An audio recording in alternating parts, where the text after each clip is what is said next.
మన ప్రభు మన రక్షకుడైన యేసుక్రీస్తు వారి ప్రశస్త నామంలో ప్రతి ఒక్కరికి వందనములు, శుభములు, శాంతి సమాధానము కలుగునుగాక. ఆమేన్. సామెత గ్రంథం 18వ అధ్యాయం 15వ వచనం. జ్ఞానుల చెవి తెలివిని వెతుకును. ఆమేన్.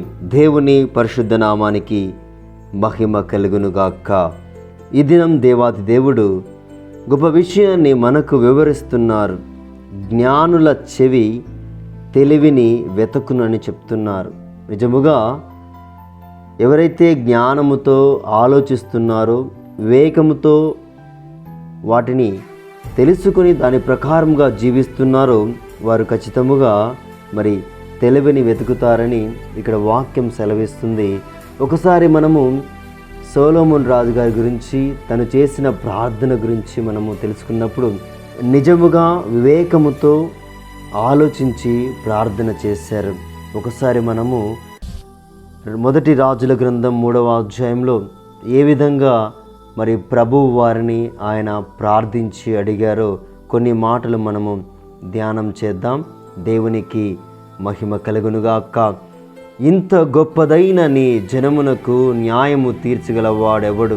కాబట్టి నేను మంచి చెడ్డలు వివేచించి నీ జనులకు న్యాయము తీర్చినట్లు నీ దాసుడునైన నాకు వివేకము గల హృదయము దయచేయము. సొలొమోను చేసిన ఈ మనవిని ప్రభునకు అనుకూలమాయను గనుక దేవుడు అతనికి ఇలాగూ సెలవిచ్చెను. దీర్ఘాయువునైనను ఐశ్వర్యమునైనను నీ శత్రుల ప్రాణమునైనను అడగక న్యాయములను గ్రహించుటకు వివేకమును అనుగ్రహించమని నీవు అడిగితివి. నీవు ఇలాగున అడిగినందున నీ మనవిని ఆలకించి ఉన్నాను. బుద్ధి వివేకము గల హృదయము నీకిచ్చుచున్నాను. దేవునికి మహిమ కలుగునుగాక. దేవుడిక్కడ సొలొమోను రాజు గారు చేసిన ప్రార్థనను ఆలకించి గొప్పగా ఇక్కడ ఒక ఆశీర్వాదాన్ని ఇచ్చారు. మరియు నీవు ఐశ్వర్యమును ఘనతను ఇమ్మని అడగకపోయినను నేను వాటిని కూడా నీకిచ్చుచున్నాను. అందువలన నీ దినములన్నిటను రాజులలో నీ వంటి వాడొకడును ఉండడు. దేవుని నామానికి మహిమ కలుగునుగాక. గొప్పగా దేవుడు సొలొమోను రాజు గారిని ఆశీర్వదించి ఉన్నాడు. ఏదైతే ప్రభువారు అడిగినప్పుడు ఖచ్చితముగా జ్ఞానము గలవాడు ఖచ్చితముగా గొప్ప విషయాన్ని అడిగినప్పుడు దేవుడు గొప్పగా సమస్తమును అనుగ్రహించాడు. దేవునికి మహిమ కలుగునుగాక. అలానే యేసు ప్రభువారు గొప్ప ఉపమానాన్ని ఇక్కడ పలికి ఉన్నారు. లూకాసు వార్త 8వ అధ్యాయం 8వ వచనం ప్రకారంగా మరికొన్ని మంచి నేలను పడెను, అవి మొలిచి నూరంతలుగా ఫలించెను. ఈ మాటలు పలుకుచు వినుటకు చెవులు గలవాడు వినుగా కానీ బిగ్గరగా చెప్పెను. దేవునికి స్తోత్రం కలుగుగాక. నిజముగా మనకెవరైతే ఒక మంచి మాటను చెప్తున్నారో, ఒక మంచి మార్గాన్ని చూపిస్తూ ఆ మార్గంలో నడవమని ఒక ఉపదేశాన్ని మనకు అందిస్తున్నారో ఖచ్చితంగా మనము వారు చెప్పిన ప్రకారంగా జీవించడానికి మనము ముందుకు వెళ్ళాలి. దేవుని నామంలో మనము ప్రార్థన చేయాలి. జ్ఞానుల చెవి తెలివిని వెతుకును.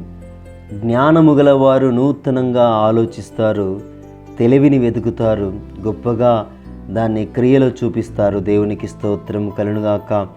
ఈనాడు మనము కూడా యేసు ప్రభువారు తన ఉచిత కృప చేత మనందరినీ రక్షించున్నారు కనుక మనము కూడా ఏది మంచి ఏది చెడు, ఎవరి దగ్గరికి వెళ్ళాలి, ఎవరి దగ్గరికి వెళ్ళకూడదు, ఎవరిని ఆరాధించాలి, ఎవరిని ఆరాధించకూడదో ఈ విషయాలన్నీ తెలుసుకొని క్రీస్తు వైపు మనము అడుగులు వేసినప్పుడు నిజముగా మనము కూడా జ్ఞానము గలవారుగా తెలివిని వెతికేవారుగా ఉంటాం. దేవునికి స్తోత్రం కలుగాక.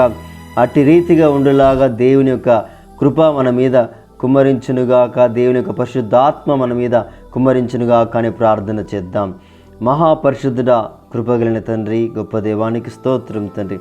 ప్రభా, ఏ విషయాన్ని బట్టి ప్రార్థించాలి, ఏ విషయాన్ని బట్టి ప్రభా తండ్రి నీ సన్నిధికి రావాలి, ఏ విధంగా నేను గణపరచాలి, స్తుతించాలి ప్రభా, ఇలాంటి విషయాలు తండ్రి గొప్పగా మీరు వివరించి ఉన్నారు తండ్రి. మీకు స్తోత్రం తండ్రి. అవును ప్రభా, ఎవరైతే జ్ఞానముతో వివేకముతో ఆలోచిస్తారో ప్రభా, ఎవరైతే తండ్రి జ్ఞానము గలవారుగా ఉండి ప్రభా నీ మాటకు లోబడుతున్నారో మంచి నేల మీద పడ్డ విత్తనం వలె ఏ విధంగా ప్రభా మొలుస్తున్నారో ప్రభా తండ్రి ఇవన్నీ తెలుసుకుని ప్రభా నీ సత్యవాక్యంలో తండ్రి వేస్తే ప్రభా మరి దాన్ని నడుచుకునే భాగ్యాన్ని అనుగ్రహించమని మీరే మహిమ పొందుకోమని మా నాథుడు మా రక్షకుడైన మీ ప్రియ కుమారుడైన యేసుక్రీస్తు అతి పరిశుద్ధమైన ఎంతో శ్రేష్టమైన నామంలో ఈ యొక్క చిన్ని ప్రార్థన అడిగి వేడుకొని బ్రతిమాలుకొని పొందుకొని ఉన్నాం తండ్రి.